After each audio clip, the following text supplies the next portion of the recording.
ప్రభునందు ప్రియ దేవుని కుమారులారా కుమార్తెలారా బాగున్నారు కదా. సో ఈరోజు దేవుడు మనతో మాట్లాడే ఆయన కృపగల మాటలు విని మేలు పొందాలని ప్రభునాలు మనం చేస్తున్నాను. మత్తయి సువార్త 20వ అధ్యాయం 29వ వచనం నుండి చదువుకుందాం. వారు ఎరికో నుండి వెళ్ళుచుండగా బహు జనసమూహము ఆయన వెంట వెళ్ళాను. అంటే యేసు ప్రభుని గురించి రాస్తూ ఉన్నారు. ఏం రాస్తూ ఉన్నారు అని అంటే, వారు అనగా యేసు ప్రభు ఆయన శిష్యులు ఎరికో నుండి వెళ్ళుచుండగా బహుజన సమూహము ఆయన వెంట వెళ్ళాను. బహుజన సమూహము ఆయన్ను వెంబడిస్తూ ఉన్నారు. మత్తయి సువార్త 21వ అధ్యాయం 1 నుండి 11 వచనాలు చదువుకుందాం. తరువాత యెరూషలేమునకు సమీపించి ఒలీవ చెట్ల కొండ దగ్గర ఉన్న బేత్సగేకు వచ్చినప్పుడు యేసు తన శిష్యులలో ఇద్దరిని చూచి అన్నాడు. తన శిష్యుల్లో ఇద్దరిని చూచి, మీ ఎదుటనున్న గ్రామమునకు వెళ్ళుడి. వెళ్ళగానే కట్టబడి ఉన్న ఒక గాడిదయు దానితోనున్న ఒక గాడిద పిల్లయు మీకు కనబడును అన్నాడు. వాటిని విప్పి నా యొద్దకు తోలుకొని రండి. ఎవడైనను మీతో ఏమైనను అనిన ఎడల అవి ప్రభువునకు కావలనని చెప్పవలను. వెంటనే అతడు వాటిని తోలి పెట్టునని చెప్పి వారిని పంపాను. సో దేవుని కృపగల నామానికి మహిమ కలుగాక. ఈ సందర్భం పామ్ సండే, మట్టల ఆదివారాన్ని గురించినటువంటి వివరణ.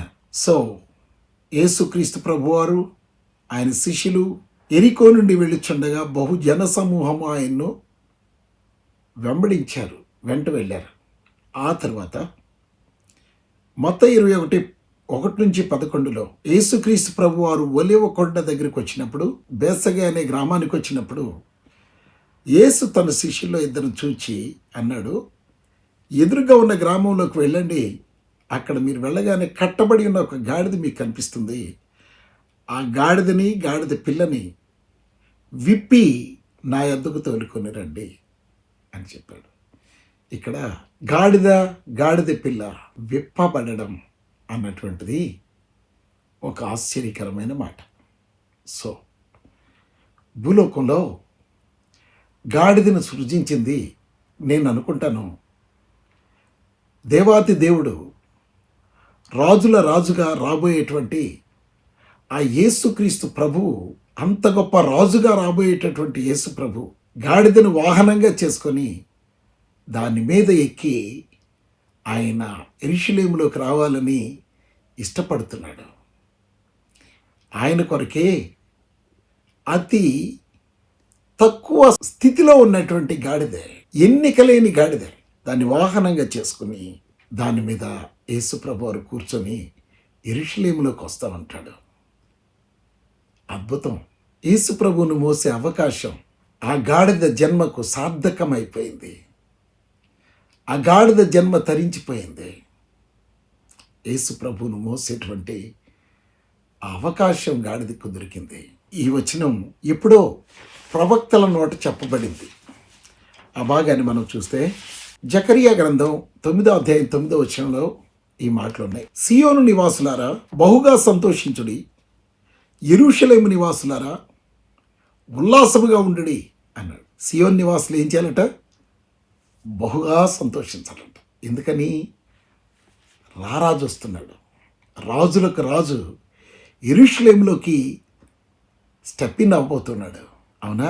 కాబట్టి సంతోషంగా ఉండండి. ఎందుకంటే ఆయన పరిపాలన, ఆయన ఆధిపత్యం అంతము లేనిది.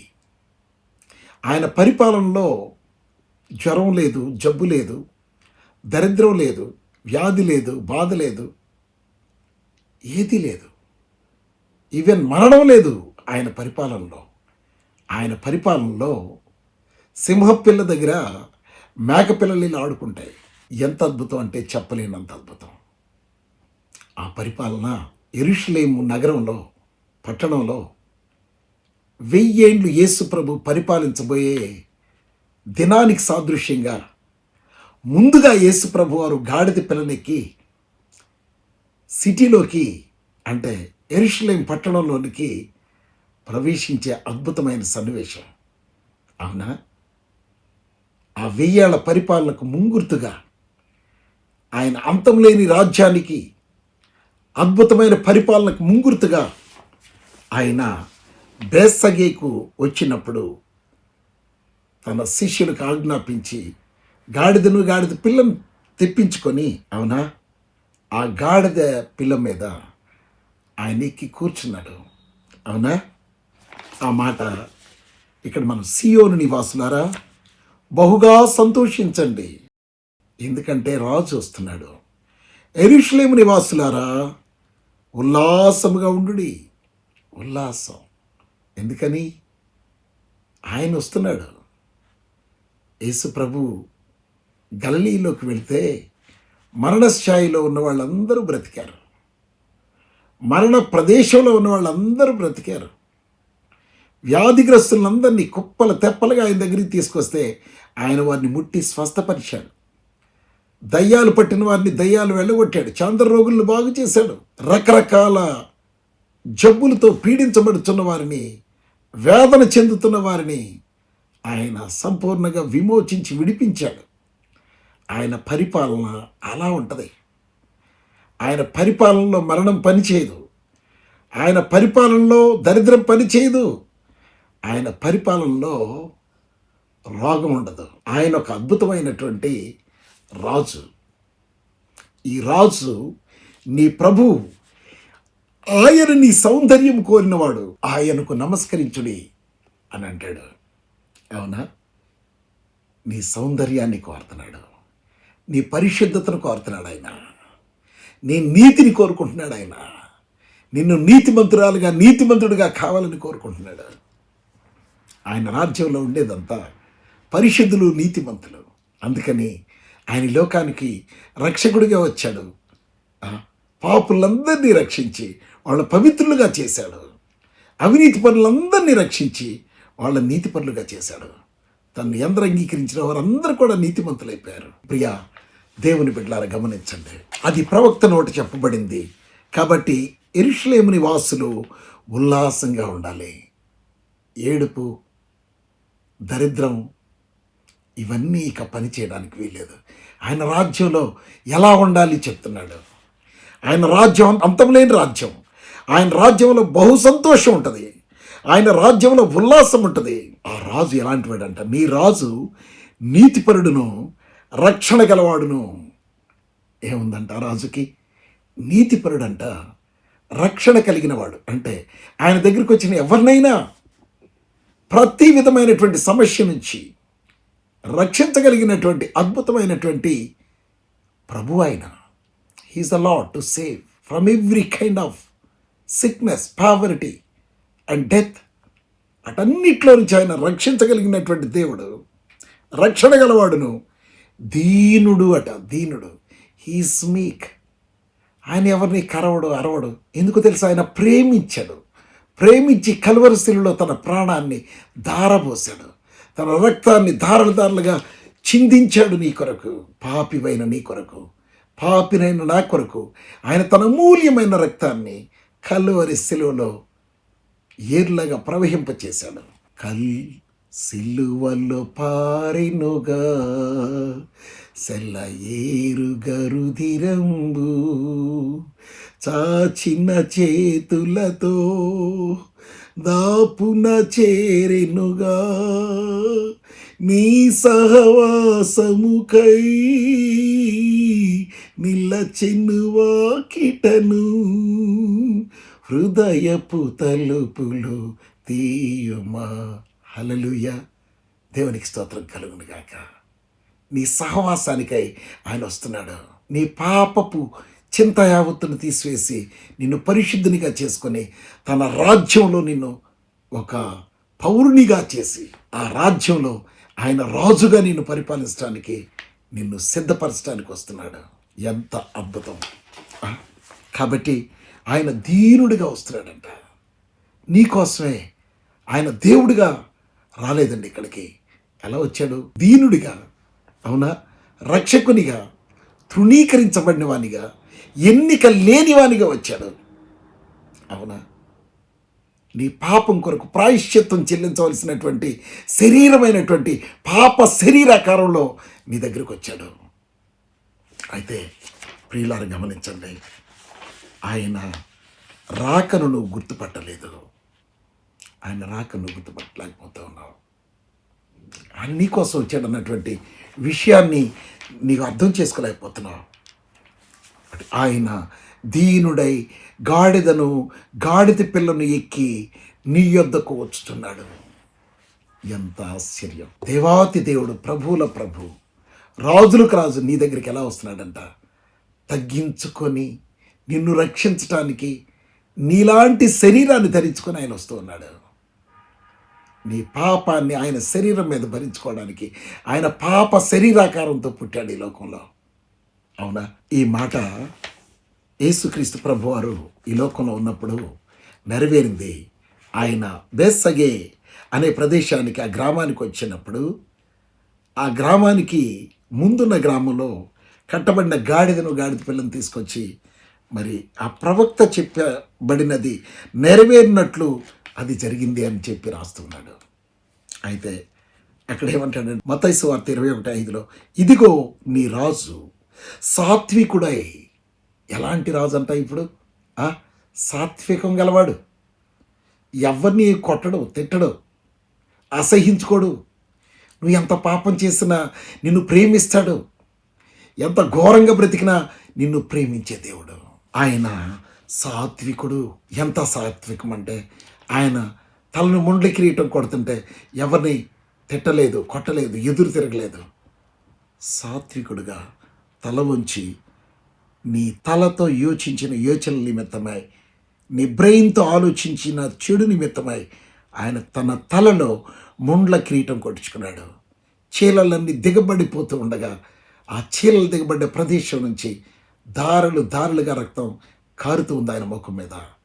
ఆయన తల చుట్టూ రక్తం కారుతూ ఉంది. Because of your thoughts. నువ్వు ఆలోచించిన పాపపు ఆలోచనలకి ఆయన తలను ముండ్ల కిరీటం కొట్టబడింది. అవునా? ఆ రాజు సాత్వికుడై, ఇంకా ఎలా అంటాడంట? దీన మనసు గలవాడై. యేసుప్రభు అంటా ఉన్నాడు, నేను సాత్వికుడను, దీన మనస్సు గలవాడను అంటా ఉన్నాడు. ఆయన దీన మనసు కలిగినటువంటి దేవుడు. ఈరోజు ఆయన తగ్గించుకొని నీ దగ్గరికి వచ్చాడు. నిన్ను శాపాల నుంచి, పాప బంధకాల్లో నుంచి, అపవిత్రమైన జీవితంలో నుంచి విడిపించి తన నీతి రాజ్యంలో, తన శాంతి రాజ్యంలో, ఎలా సంతోషంగా ఉండే రాజ్యంలో, బహు సంతోషంగా ఉండే రాజ్యంలో, బహు ఉల్లాసంగా ఉండే రాజ్యంలో నిన్ను పౌరునిగా చేయడానికి. అవునుగా? అలా ఆ శిష్యులు వెళ్ళి ఆ గాడిద పిల్లని తీసుకొచ్చినప్పుడు ప్రభువారు ఆ గాడిద పిల్ల మీద ఎక్కి కూర్చున్నాడు. ఆయన ఆజ్ఞాపించిన ప్రకారం శిష్యులు చేసిరి. 7వ వచనం, ఆ గాడిదను దాని పిల్లను తోలుకుని వచ్చి వాటి మీద తమ బట్టలు వేయగా ఆయన ఆ బట్టల మీద కూర్చుండెను. ఏం వేశారంట? భేద బిక్కి అంతా కలిసి ఆయన వెంబడిస్తూ బహుజన సమూహం ఆ గాడిద మీద బట్టలు వేశారంట. ఆ బట్టల మీద ఆయన ఎక్కి గాడిద మీద కూర్చున్నాడు. 8వ వచనం, జనసమూహంలో అనేకులు తమ బట్టలు దారి పొడుగున పరిచిరి. ఏం చేశారంట? ఆ గాడిద మహర్దశ, యేసు ప్రభు ఎక్కిన గాడిదని నేల మీద నడవకుండా ఎక్కడ నడిపిస్తున్నారు? రాజుల రాజు అయినటువంటి యేసు ప్రభు వారిని ఎక్కించుకున్న ఆ గాడిదకి ఎంత రెస్పెక్ట్ తెలుసా? ఆ గాడిదే ఇప్పుడు ఏటి మీద నడుస్తుంది? వస్త్రాల మీద నడుస్తుంది. మట్టిలో నడిచే గాడిదే యేసు ప్రభు ఎక్కాక వస్త్రాల మీద నడుస్తూ ఉంది, చెట్ల కొమ్మల మీద నడుస్తూ ఉంది. అవునా? ప్రజలందరూ దాని ముందు నడుస్తూ జేజేలు కొడుతూ ఉన్నారు. ఆ గాడిదను దాని పిల్లను తోలుకొని వచ్చి వాటి మీద తమ బట్టలు వేయగా ఆయన బట్టల మీద కూర్చుండెను. జనసమూహంలో అనేకులు తమ బట్టలు దారి పొడుగున పరిచిరి, కొందరు చెట్ల కొమ్మలు నరికి దారి పొడుగున పరిచిరి. దేవునికి స్తోత్రం కలుగునుగాక. ఏం జరిగింది? 21:9 వచనం, జనసమూహంలో ఆయనకు ముందు వెళ్ళిచుండిన వారును వెనుక వచ్చుచుండిన వారును దావీదు కుమారునికి జయము అని అంటా ఉన్నారు. జయము, జయము. ఎందుకు జయం?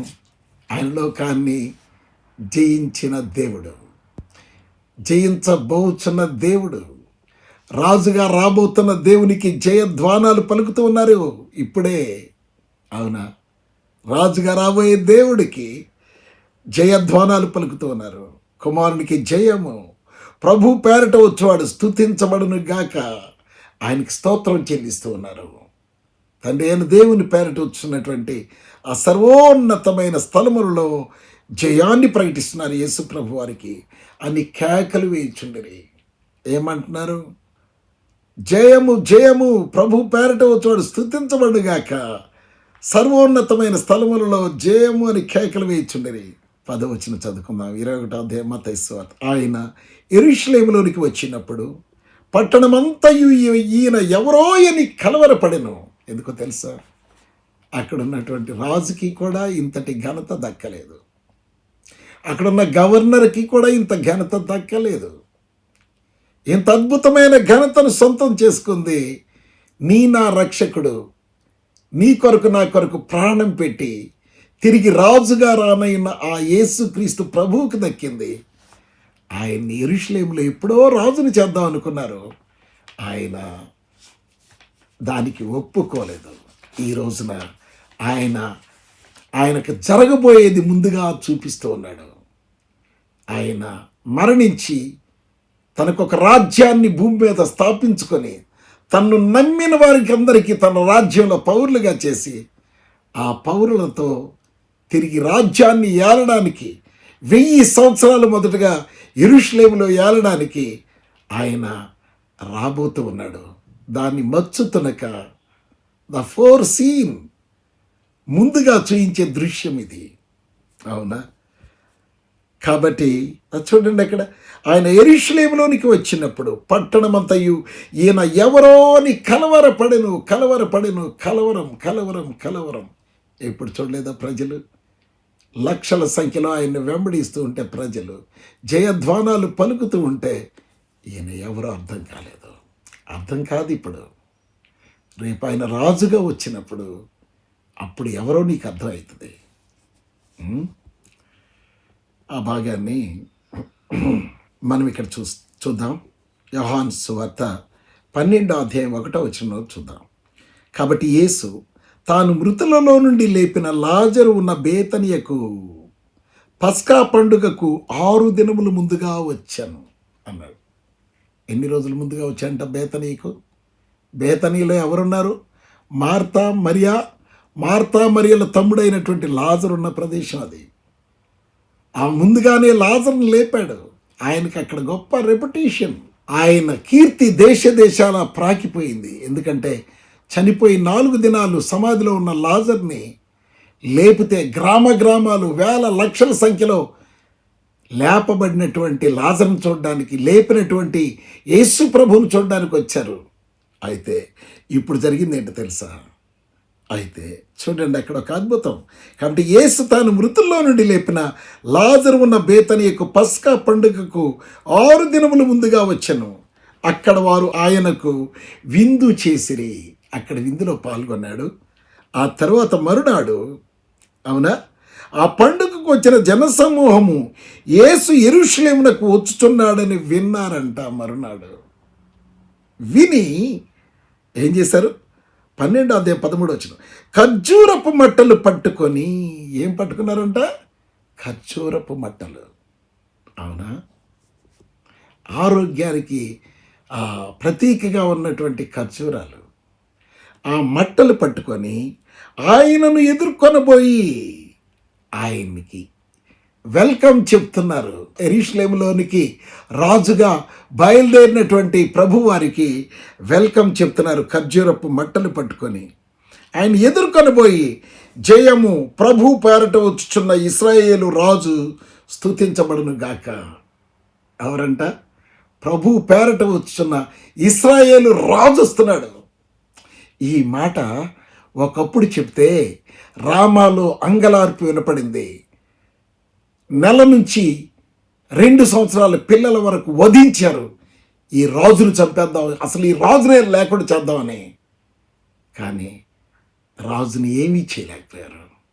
యేసురాజు ప్రజలందరి కొరకు మరణించడానికి వచ్చాడు. ఇప్పుడు ఆయన రాజ్యం ఎలా ఉంటుందో, రాజుగా ఎలా ఉంటాడో మచ్చుక చూయించడానికి ఆయన వస్తూ ఉన్నాడు. యెరూషలేములోనికి వస్తూ ఉన్నాడు. జయము ప్రభు పేరట వచ్చుచున్న ఇశ్రాయేలు రాజు స్తుతించబడునుగా కానీ కేకలు వేస్తూ ఉన్నారు జన సమూహాలు. అవునా, పట్టణం అంతా కలవరపడిపోతూ ఉంది. యోహాను 12:14 సియోను కుమారి భయపడకము, ఇక నువ్వు భయపడాల్సిన పని లేదు. నీకు భయాన్ని పెట్టే సాతాను నిన్నేం చేయలేదు. నీకు భయాన్ని పెట్టే అప్పులోడు నిన్నేం చేయలేడు. భయాన్ని పెట్టేటువంటి శత్రువు నిన్నేమి చేయలేడు. నీకు భయాన్ని పెట్టే వ్యాధి, cancer, AIDS, BP, sugar, brain స్ట్రోక్లు, హార్ట్, కిడ్నీ, లివర్, బోన్, చెడిపోయినోళ్ళు, ఇరిగిపోయినోళ్ళు ఎవ్వరు కూడా ఇక భయపడాల్సిన పని లేదు. ఆయన రాజ్యంలో ఇటువంటి చెత్త వాటికి స్థానం లేదు ఇక్కడ.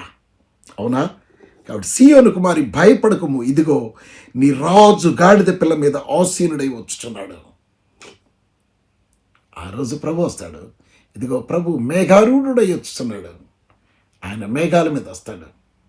1000 ఏళ్ళు నిన్ను నన్ను పరిపాలించడానికి మేఘారూఢుడై వచ్చున్నాడని వ్రాయబడిన ప్రకారము యేసు ఒక చిన్న గాడిదను కనుగొని దాని మీద ఎక్కి కూర్చున్నాను. అవునా, లూకా గారు రాస్తారు ఈ మాటని. లూకా 19:36 యేసు దాని మీద ఎక్కి వెళ్ళుచుండగా తమ బట్టలు దారి పొడుగునా పరిచిరి. 37 వచనం ఒలీవ కొండ నుండి దిగుచోటికి ఆయన సమీపించుచు ఉన్నప్పుడు శిష్యుల సమూహమంతయు సంతోషించిరి. సో ప్రభు నమ్మిన బిడ్డలందరూ సంతోషపడే ఒక మహాదినం రాబోతుంది.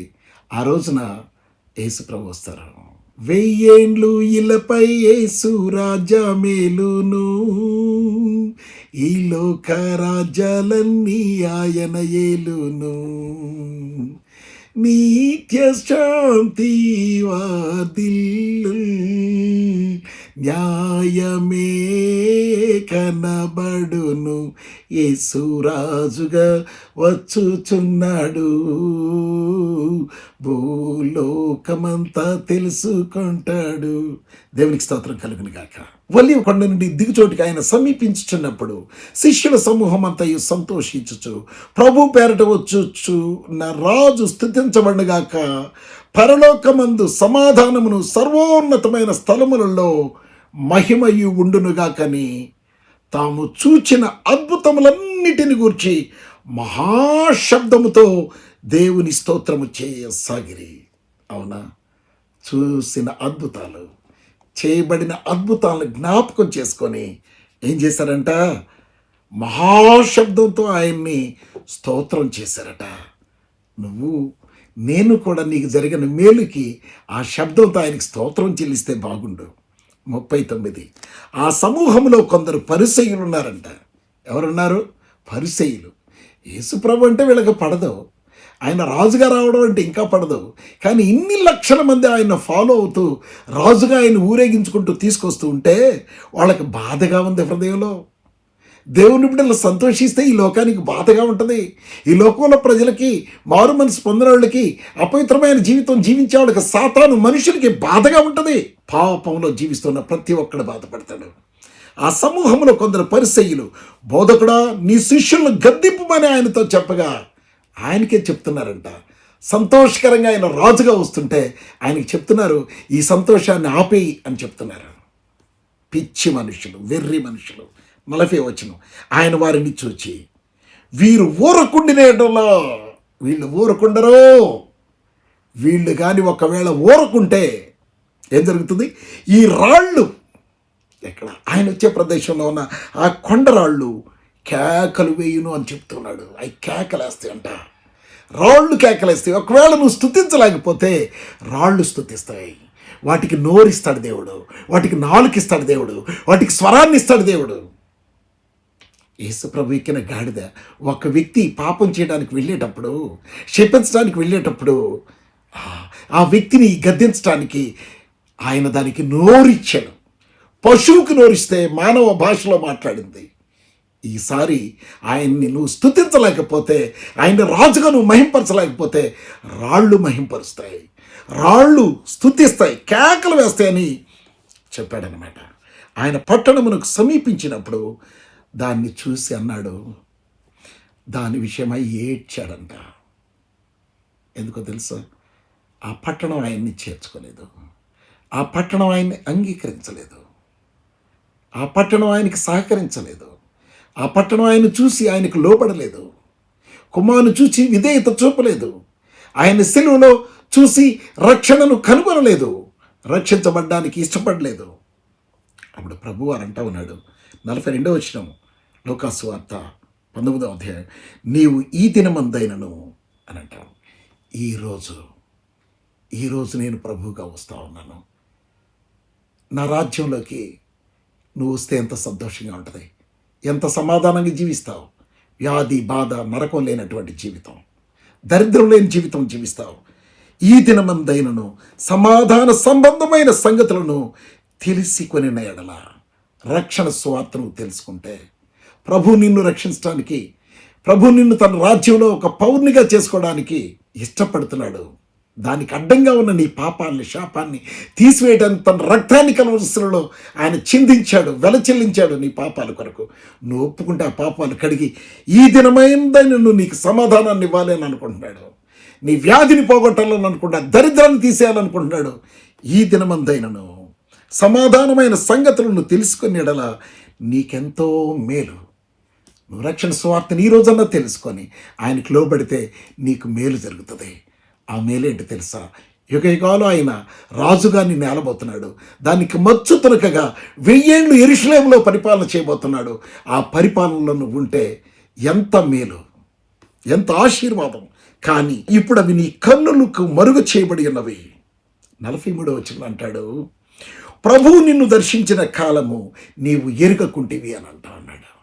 అనేక మార్లు దైవజనులు నీతో ప్రభువుని గురించి మాట్లాడినప్పుడు వాటిని పట్టించుకోలేదు. You doesn't know the time the God has spoke to you. దేవుడు ప్రభు నీతో మాట్లాడిన సమయాన్ని, నువ్వు ఆ గడియను దర్శించిన కాలాన్ని నీవు ఎరుగకుంటేవి గనుక నీకేం జరుగుతుంది తెలుసా? నీ శత్రువుల్ని నీ చుట్టూ గట్టు కట్టి ముట్టడి వేసి నిన్ను నాశనం చేసి ఈ పట్టణాన్ని కాల్చివేస్తారు, నీ జీవితాన్ని నాశనం చేస్తారు. ఆయన దర్శించిన కాలాన్ని నువ్వు ఈరోజు ఎరిగితే ఆ పరిస్థితిలోకి నిన్ను వెళ్లకుండా నిన్ను కాపాడతాడు. నీ శత్రువులు నిన్ను అరికట్టి నాశనం చేయకుండా కాపాడతాడు. ఈరోజు ఆయన కృపగల మాట వింటున్నావా? ప్రభువు నిన్ను ఈరోజు తన వాక్యంతో దర్శిస్తున్నాడు. లోబడతావా? ఆయన రాజ్యంలో, 1000 ఏళ్ల పరిపాలనలో, నిరంతర పరిపాలనలో, ఎల్లప్పుడూ ఆయన సన్నిధిలో ఆయన రాజుగా సంతోషంగా జీవిస్తావు. అట్టి కృప నీకు ఇవ్వడానికి దేవాతి దేవుడు ఇష్టపడుతూ ఈరోజు ఈ అద్భుతమైనటువంటి తన సందేశాన్ని, సన్నివేశాన్ని నీ ముందుకు తీసుకొచ్చాడు. లోబడితే ఆయన రాజ్యంలో నువ్వు ఒక పౌరుడివి, సంతోషిస్తావు. నీ మీదున్న శ్రమ, బాధలన్నీ కూడా ఆయన తీసివేసి నీకు శాంతిని దయచేస్తాడు. వింటావా? ఈ దినమందైనా ఆయన మాటలు వింటావా? నువ్వు ఆశీర్వదించబడతావు. దేవుడు నిన్ను ఆశీర్వదించి తన 1000 ఏళ్ల పరిపాలనలోను, సుదీర్ఘ పరిపాలనలో నిన్ను తన రాజ్యంలో ఒక పౌర్ణిగా సంతోషంతో నింపుచు, నిన్ను కాచి కాపాడుచు, నిన్ను పరిపాలన చేయనుగాక. ఆమేన్. God bless you.